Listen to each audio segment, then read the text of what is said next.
Halo pemirsa, selamat pagi. Ya, apa kabar pemirsa TVR Parlemen dimanapun Anda berada? Berjumpa lagi dalam program TVR 09.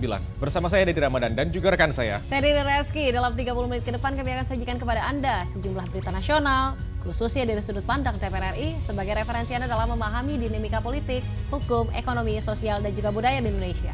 Dan pemirsa TVR Parlemen, inilah TVR 09 selengkapnya.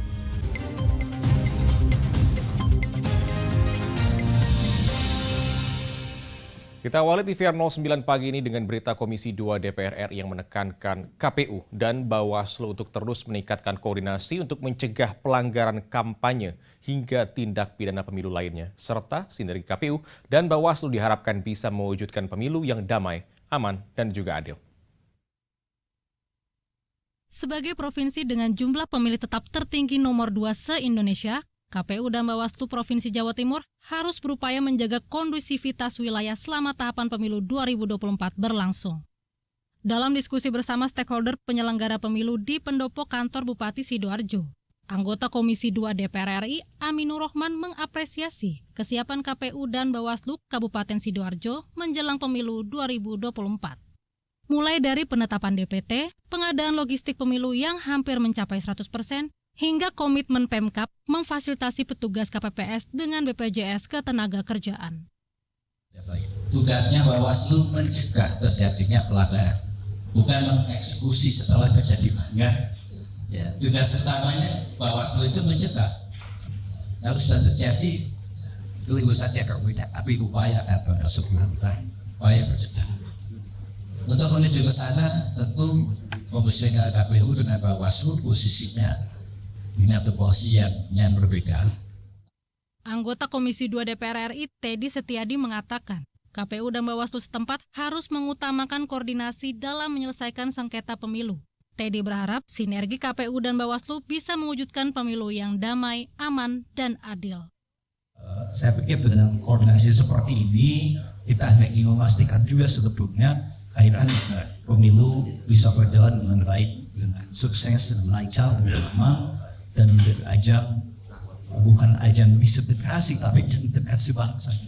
Kemudian juga di sini juga bisa meningkat kaitan dengan ekonomi dan sebagainya, ada keterlibatan semuanya, jadi hidup dan menyenangkan. Dari Jawa Timur, Amita Pradita, TVR Parlemen melaporkan. Pemirsa, berita selanjutnya tentunya datang dari Komisi 7 DPR RI yang mendukung pengembangan strategi bisnis PT Bukit Asam melalui diversifikasi bisnis dan juga hilirisasi batubara untuk menciptakan energi baru terbarukan atau EBT. Komisi 7 DPR RI mendukung komitmen PT Bukit Asam untuk mengembangkan bisnis energi termasuk energi baru terbarukan guna mencapai transisi energi dan mengurangi emisi karbon global. Dalam rangka mewujudkan target pemerintah untuk mencapai net zero emission pada tahun 2060 mendatang, Wakil Ketua Komisi 7 DPR RI Bambang Haryadi mendukung pengembangan strategi bisnis PT Bukit Asam melalui diversifikasi bisnis dan hilirisasi batubara untuk menciptakan energi baru terbarukan atau EBT. Oh, itu salah satu strategi ke depan. Kan kita tahu bahwa ke depan adalah menuju energi bersih, ada namanya transisi energi. Jadi kita ingin persiapkan PTBA karena cadangan batu baranya masih besar dan sangat besar, kan? Itu bisa merancang strategi bisnis terkait perkembangan transisi energi tersebut, misalnya ke DME gitu kan? Gitu. Anggota Komisi 7 DPR RI Nasril Bahar menyampaikan, selain meningkatkan nilai tambah, hilirisasi batubara juga mendukung transisi energi. Melalui hilirisasi batubara, PT Bukit Asam akan menghasilkan dimethyl ether atau DME sebagai pengganti bahan baku LPG yang sebagian besar masih diimpor. Mau tidak mau, suka tidak suka, ya, energi fosil ini akan ditinggalkan. Ini masuk pada energi green. Energi fosil bisa dirubah menjadi energi green. Transformasi bisnis ini sesungguhnya bukan barang baru lagi yang harus kita ciptakan, tetapi bagaimana kita bisa meniru, ya, DME yang sudah berhasil di katakanlah di Afrika, di Amerika. Dari Provinsi Lampung, Vinita, TVR Parlemen melaporkan. Pemirsa, Badan Kerjasama Antar Parlemen DPR RI terus menyuarakan solusi untuk penyelesaian konflik Israel dan Palestina melalui solusi dua negara atau two-state solution di jalur Gaza. Dan informasi selengkapnya akan kami hadirkan tentunya usai jeda. Jangan kemana-mana pemirsa, tetaplah di TVR 09.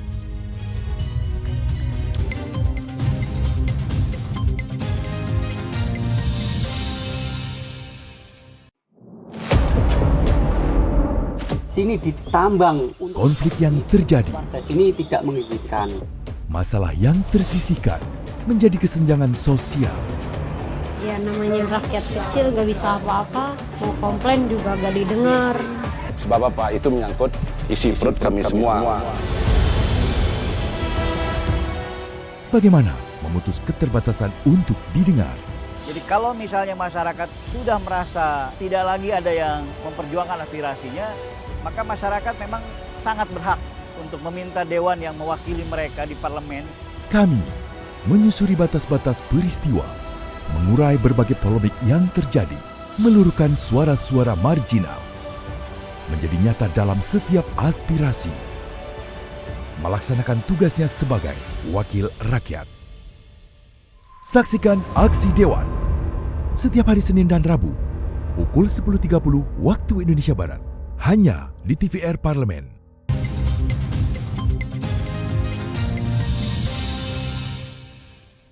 Kembali di TVR 09. Pemirsa, negara-negara MIKTA sebagai negara middle power atau kekuatan menengah diharapkan dapat berkontribusi dalam penyaluran bantuan kemanusiaan ke wilayah Palestina dan menyuruhkan perdamaian antar negara Palestina Israel di jalur Gaza. Badan Kerjasama Antar Parlemen DPR RI terus menyuarakan solusi untuk penyelesaian konflik Israel dan Palestina. Terakhir, dalam pertemuan MIKTA, BKSAP DPR RI mendorong negara-negara untuk menyepakati solusi dua negara atau two-state solution di jalur Gaza. Anggota Badan Kerjasama Antar Parlemen DPR RI Ade Rossi Khoirunisa menekankan hal itu dalam pertemuan bilateral dengan parlemen negara Meksiko, Korea Selatan, Turki, dan Australia. Pada momen pertemuan MIKTA ini, Ketua DPR RI Dr. Honoris Causa Puan Maharani turut menyerukan perdamaian antar negara Palestina Israel di jalur Gaza. Negara-negara MIKTA sebagai negara middle power atau kekuatan menengah diharapkan dapat berkontribusi dalam penyaluran bantuan kemanusiaan ke wilayah Palestina. Bahwasanya saat ini ya tentu kita tahu bersama bahwa konflik yang terjadi di Timur Tengah khususnya di Gaza ini menjadi konflik kemanusiaan yang menjadi perhatian kita semuanya. Oleh karena itu Ibu Ketua meminta kepada semua negara-negara MIKTA untuk tadi mendukung agar jalur perdamaian di Gaza ini agar segera terlaksana dan bagaimana konsep two-state countries ini bisa terlaksana dengan baik. Dan alhamdulillah respon baik dari semua negara-negara pun tersampaikan kepada kami sehingga saya rasa mudah-mudahan kegiatan MIKTA ini tentu manfaat buat pertemuan global antara negara-negara MIKTA. Korban jiwa sipil akibat serangan Israel di Gaza, Palestina telah mencapai lebih dari 20.000 jiwa, di mana korban luka menembus angka 54.000 orang sejak 7 Oktober 2023 lalu. Tragedi kemanusiaan ini akan terus berlanjut jika dunia internasional sengaja menutup mata sehingga tak ada solusi pasti bagi kedua negara. Rifki dan Temi, TVR Parlemen melaporkan. Anggota Komisi 6 DPR RI berharap calon anggota Komisi Pengawas Persaingan Usaha atau KPPU yang terpilih tentunya dapat melakukan perbaikan pada regulasi yang dinilai tidak harmonis. Anggota Komisi 6 DPR RI Evita Nursanti berharap calon anggota Komisi Pengawas Persaingan Usaha atau KPPU yang terpilih dapat melakukan perbaikan pada regulasi yang dinilai tidak harmonis.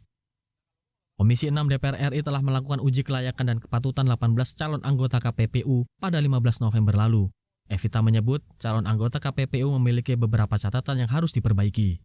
Di antaranya, beberapa kegagalan dalam menghadapi perkara pengadilan yang disebabkan tidak harmonisnya Undang-Undang Nomor 5 Tahun 1999 tentang persaingan usaha tidak sehat.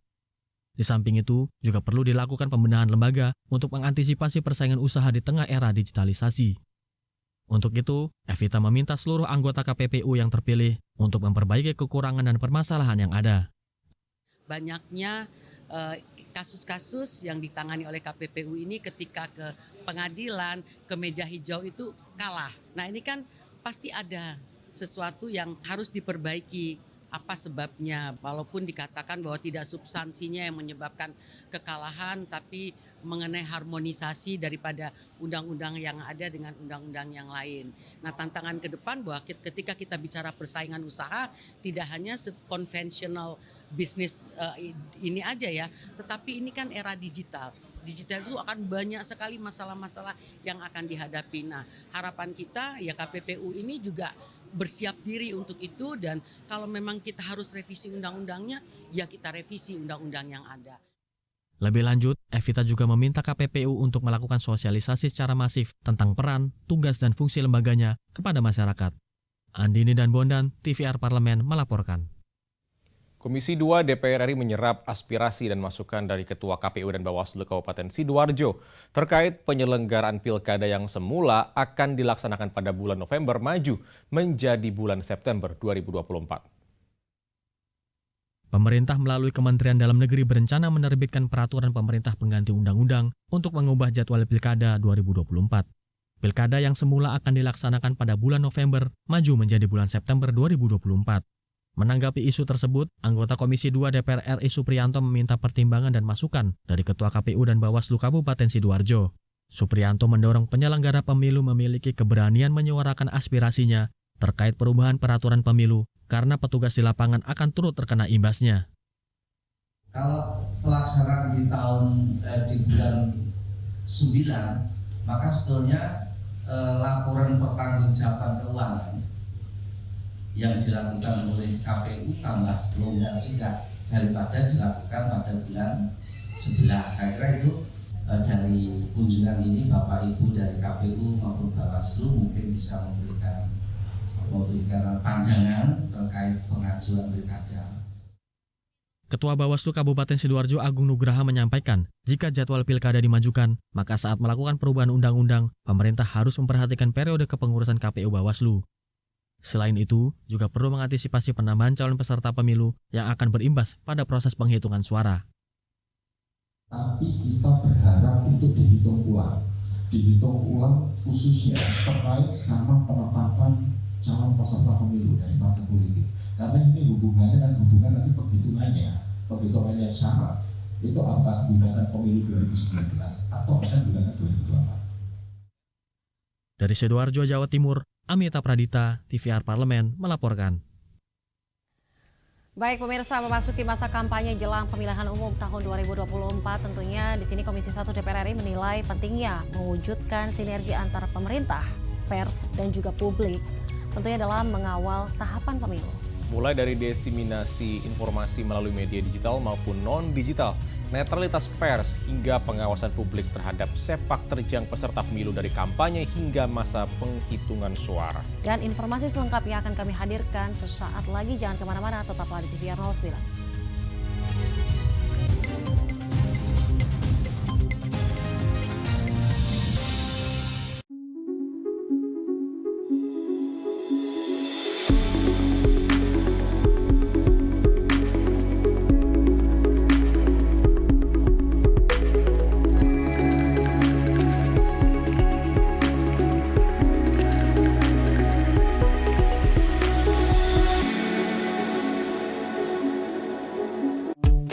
DPR RI memiliki fungsi diplomasi dalam menjalankan politik luar negeri sesuai dengan pasal 116 Undang-Undang MD3. Kontribusi aktif BKSAP DPR RI memainkan peranan penting dalam memenangkan persaingan global melalui IPU, IPA, IPPF, IPA, dan PUIK.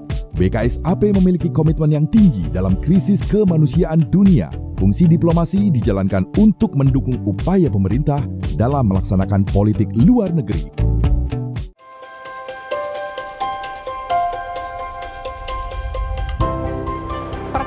Dalam sejarah Indonesia, tahun 2024 kita mengadakan pemilu serentak, legislatif dan eksekutif baik di tingkat pusat maupun daerah.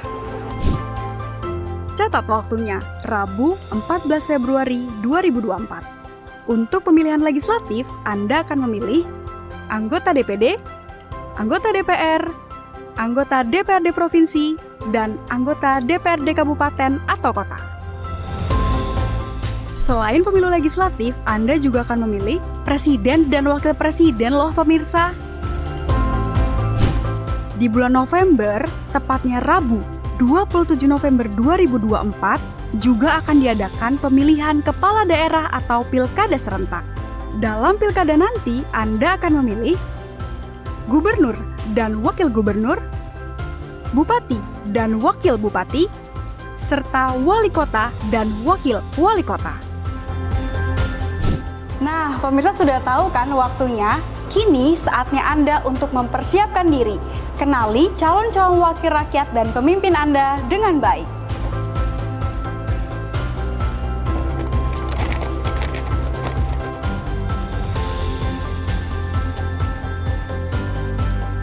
Jangan sampai kesempatan untuk memilih calon wakil rakyat dan pemimpin Anda terlewat begitu saja. Ayo ramaikan Pesta Demokrasi Pemilu 2024 dengan meriah. Demi masa depan bangsa Indonesia.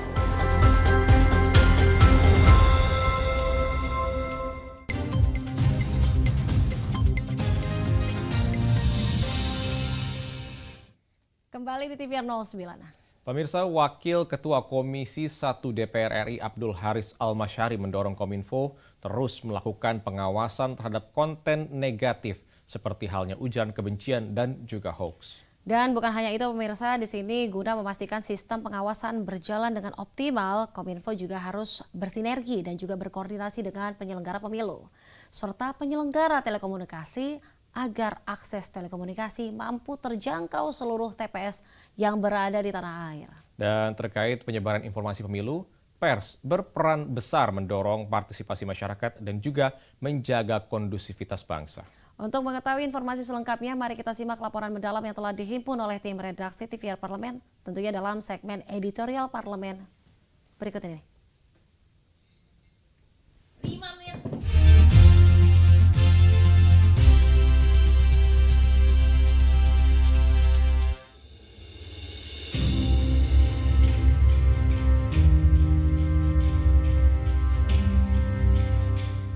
Memasuki pekan masa kampanye jelang pemilihan umum 2024, Komisi 1 DPR RI menilai pentingnya mewujudkan sinergi antar pemerintah, pers, dan publik dalam mengawal tahapan pemilu. Mulai dari diseminasi informasi melalui media digital maupun non-digital, netralitas pers hingga pengawasan publik terhadap sepak terjang peserta pemilu dari kampanye sampai penghitungan suara. Wakil Ketua Komisi 1 DPR RI Abdul Haris Almasyari mendorong Kominfo terus melakukan pengawasan terhadap konten negatif seperti halnya ujaran kebencian dan hoax. Mengingat salah satu tolak ukur keberhasilan pelaksanaan pemilu berkaitan dengan dinamika di ruang digital. Guna memastikan sistem pengawasan berjalan optimal, Kominfo harus bersinergi dan berkoordinasi dengan penyelenggara pemilu agar akses telekomunikasi mampu menjangkau seluruh TPS di tanah air. Tadi disampaikan oleh Pak Menteri bahwa Kominfo pada prinsipnya pada saatnya nanti sudah akan siap sesuai dengan jadwal, siap 100% akses dan konektivitas untuk penyelenggaraan pemilu 2024. Jadi tidak perlu khawatir bahwa seluruh elemen sampai paling kecil penyelenggaraan pemilu di TPS, di kelurahan dalam hal ini itu akan terjangkau akses dan konektivitasnya. Terkait penyebaran informasi pemilu, pers berperan besar mendorong partisipasi masyarakat dan menjaga kondusivitas bangsa. Anggota Komisi 1 Al-Muzamil Yusuf menyampaikan, TVRI dan RRI sebagai lembaga penyiaran publik harus menjadi corong utama Pesta Demokrasi Rakyat, memfasilitasi dan menayangkan tangkapan data penyiaran publik terkait pelaksanaan pemilu untuk menyebarkan informasi aktual dan faktual, sehingga sebaran hoaks dan potensi kecurangan pada hasil penghitungan suara dapat dihindari. Ya, kita juga kan Dewan Pers ya. Saya kira sebenarnya kalau pers ya lebih terukur ya, karena pers itu kan sudah punya kode etik. Yang belum punya kode etik kan medsos itu kan personal sekali kan, apa yang dia mau dia upload. Justru kita ajarkan mereka jangan membuat hoax, Caranya gimana? Mereka jadi pahlawan demokrasi. Apa itu? Memvideokan, memfoto hasil resmi TPS. Ada 800.000 TPS lebih. Kita foto, kita videokan, kita upload. Terlarang nggak? Tidak. Itu informasi publik, nggak terlarang. Hak publik.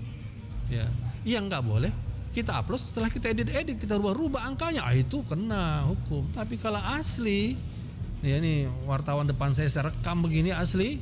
Orang nggak bisa bohong lagi nantinya.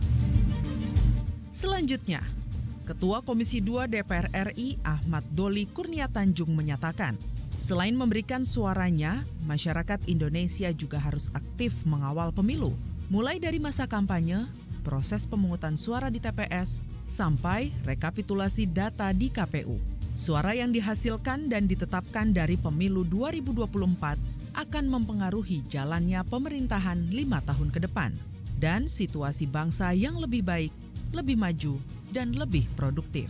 Oleh karena itu sekaligus saya menyampaikan ya kepada Bapak Ibu, masyarakat seluruhnya di Indonesia ya, mari kita sama-sama sukseskan pemilu ini. Suksesnya pemilu salah satu indikasinya adalah dengan Bapak Ibu terlibat semuanya.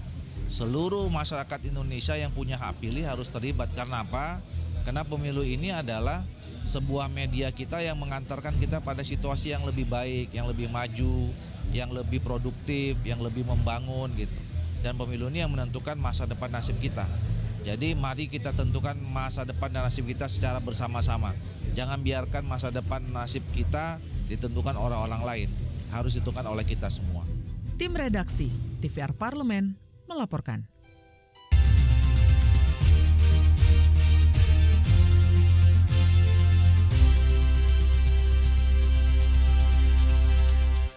Pemirsa, Luanda merupakan ibu kota negara Angola yang menjadi kota terbesar dan pusat ekonomi negara.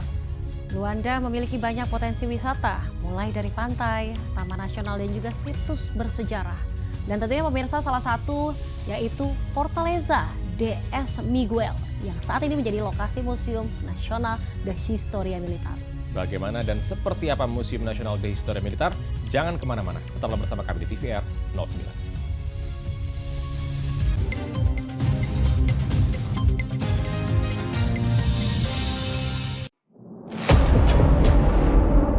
Sini ditambang. Konflik yang terjadi. Warga sini tidak mengizinkan.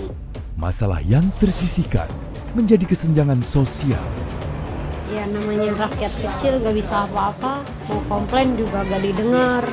Sebab apa? Itu menyangkut isi perut kami semua. Bagaimana memutus keterbatasan untuk didengar? Jadi kalau misalnya masyarakat sudah merasa tidak lagi ada yang memperjuangkan aspirasinya, maka masyarakat memang sangat berhak untuk meminta dewan yang mewakili mereka di parlemen. Kami menyusuri batas-batas peristiwa, mengurai berbagai polemik yang terjadi, meluruhkan suara-suara marginal, menjadi nyata dalam setiap aspirasi, melaksanakan tugasnya sebagai wakil rakyat. Saksikan Aksi Dewan setiap hari Senin dan Rabu pukul 10.30 waktu Indonesia Barat. Hanya di TVR Parlemen.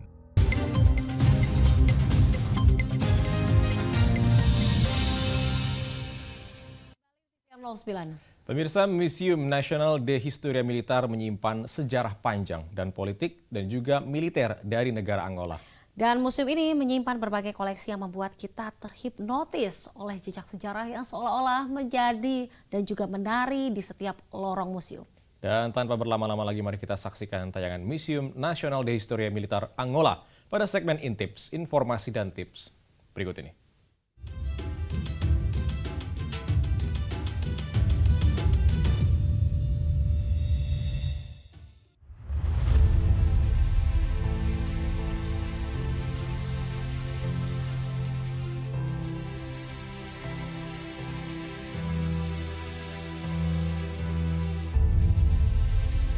Pemirsa, mungkin masih banyak dari kita yang belum familiar dengan negara Angola. Angola terletak di bagian selatan Afrika, beribu kota Luanda yang juga merupakan kota terbesar dan pusat ekonomi utama negara ini. Jika kita berjalan-jalan di kota Luanda, Potensi pariwisata yang dapat kita temukan adalah pantai, taman nasional, dan juga situs bersejarah. Salah satunya adalah Fortaleza de Es Miguel. Fortaleza de Es Miguel, sebuah benteng yang menyimpan sejarah panjang dan saat ini menjadi lokasi Museu Nacional de Historia Militar. Dibentuk pada tahun 1975, museum ini telah melalui perjalanan panjang. Mulai dari masa-masa sulit pada tahun 1978 hingga kemudian direstorasi dan kembali dibuka untuk umum pada April 2013. Museum ini telah menjadi wadah untuk koleksi dan warisan sejarah militer Angola. Jika berkunjung ke museum ini, kita akan disambut oleh koleksi yang membuat kita terhipnotis oleh jejak-jejak sejarah yang terpatri dalam setiap artefak. Seolah-olah sejarah militer Angola menari di antara lorong-lorong museum. Bagaimana tidak? Di museum ini terhampar sebuah kisah yang begitu mengesankan. Salah satunya menampilkan koleksi alat militer, termasuk kendaraan yang pernah digunakan oleh 3 partai politik Angola selama konflik di negara tersebut. Kendaraan-kendaraan ini seakan membawa kita melintasi waktu, mengungkapkan bagaimana sejarah politik dan militer terjalin erat di tanah ini. Kita juga dapat menemukan meriam, patung-patung pahlawan, dan kisah perang saudara yang pernah terjadi di Angola. Perang saudara yang akhirnya berakhir setelah hampir 27 tahun pada tahun 2002 itu kabarnya adalah perang saudara paling lama dalam sejarah modern. Itulah kenapa museum ini memainkan peran penting dalam mengenang pahlawan dan peristiwa yang membentuk sejarah nasional Angola.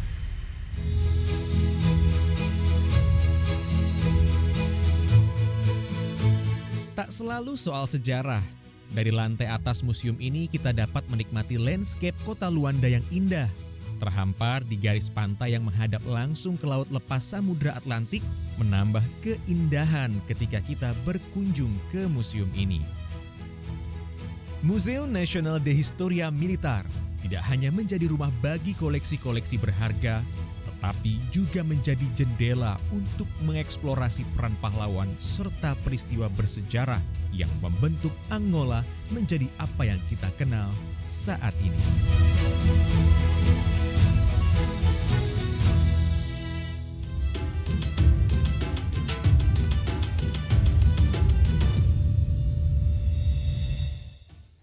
Dan di penghujung acara kami informasikan kepada Anda bahwa saat ini DPR RI sedang memasuki masa reses, di mana seluruh anggota Dewan kembali ke daerah pemilihannya masing-masing untuk melaksanakan fungsi representasi DPR RI, menyerap dan juga menindaklanjuti dan juga memberikan pertanggungjawaban kepada konstituen di daerah pemilihannya. Dan sejumlah agenda serta program DPR RI lainnya masih dapat Anda saksikan secara langsung di TVR Parlemen melalui kanal utama, kanal komisi, dan kanal alat kelengkapan Dewan lain yang dapat Anda akses di tvr.dpr.go.id. Dan pemirsa TVR Parlemen, demikian TVR 09 edisi pagi ini. Segenap kru TVR Parlemen yang bertugas hari ini mengucapkan terima kasih telah menyaksikan TVR 09. Saya Rina Reski dan juga rekan saya Dadi Ramadan. Sampai jumpa di TVR 09 esok hari. TVR Parlemen, referensi Indonesia.